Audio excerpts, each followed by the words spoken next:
I woke up in the middle of the night with my cousin sleeping next to me. This happened about 2 or 3 years ago when we were at our grandparents' house, but they weren't home since they had been invited to a party. It was just the two of us, and we were old enough to stay alone. I got up to get a cup of water, and as I walked back to my bed, I heard scratching at the window next to where my cousin and I were sleeping.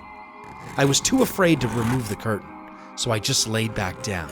But then, I heard the scratching again, and I was on the verge of tears. Being a teenager, my mind was running wild, and I couldn't help but imagine seeing two glowing eyes in the dark.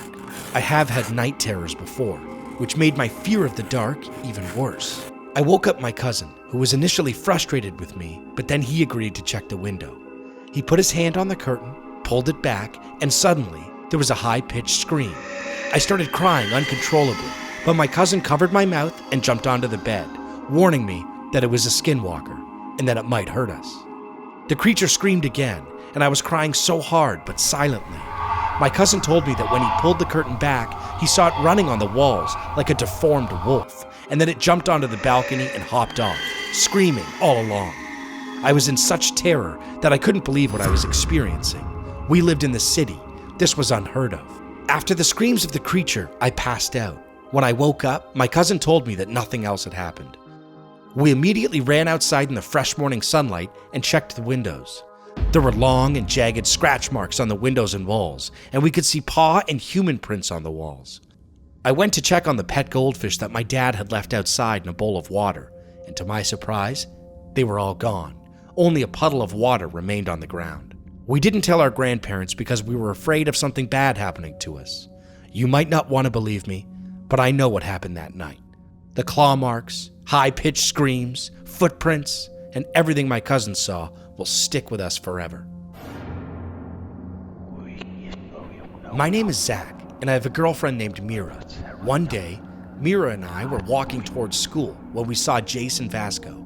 I asked them what they were doing, and they said Vasco was going to the school alone later because there is an old story from our school about a woman in the very back corner of an empty hallway who is constantly looking for her child at midnight. If she sees you, she's going to ask you if you've seen her child. Upon hearing the news, I wanted to get my girlfriend's attention. This was creepy. Jace also said that you have to write a signature. It's part of the ritual, and the plan is to get to the school around midnight. I said, "What? Vasco can't do that. Look at him shaking over there." I chuckled, and then Jace replied, "Then you should go." I got goosebumps and replied, Yeah, okay, I guess I can." A few hours passed and it was midnight. I brought a doll just in case the story turned out to be true and headed for the school. I could see Jace and Vasco from far away, keeping their distance. So we had a little chit-chat and then I went inside the school. I walked and walked, and then someone or something appeared in front of me. There was a woman who had a hat, short hair, and was smiling creepily at me. She said, "You are holding my baby. You are holding my baby. You are holding my baby." And I said, yes, she's your baby. And then I took off down some hallway, but found myself trapped in a dead end. The rain was pouring down, and it echoed off the roof. Lightning reflected in the window, which got my attention, and I could see there is a picture of the same woman looking back at me. I wrote down my signature as fast as I could and got back outside. We decided to go home, and my girlfriend Mira, Jace, and Vasco were all shocked when I told them what happened.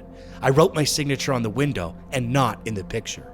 Jace nervously asked me if I was joking, and I said I wasn't. "Does that mean